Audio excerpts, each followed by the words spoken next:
tax credits for electric vehicles, those are going to go away at the end of this year. So if you're going to buy an EV, do it before the end of the year.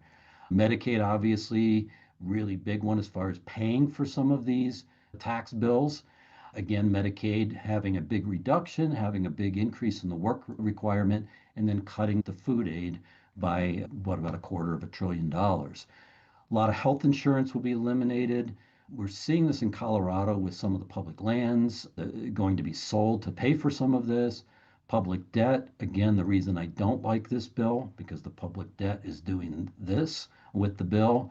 Really, any of the clean energy. So, a lot of the rental properties, or if you've got solar panels or whatever, we need to start looking at the clean energy because these are going to go away. So, we have a little bit of playtime here until maybe a couple more years, but they're going to go away. And then lower income taxpayers. This bill is set up for businesses and for higher earning taxpayers. And that's just the way it is. Now, whether you think that's a good thing or a bad thing is a political discussion, right? And that's something where I don't go anywhere near that. It doesn't matter to me what I think or what you think about the bill, right? It only matters what the people that are voting on it is. So who wins? So higher income, the more you make, the better the provisions become. Flow through entities.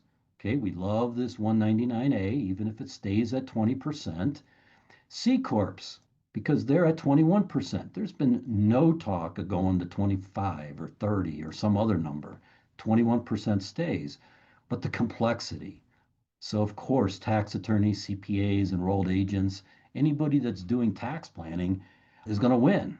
And they're going to make more money, right? Because this stuff is complicated. So, where you can see the difference in the political structure here, as far as who gets the tax cuts and who gets the benefits,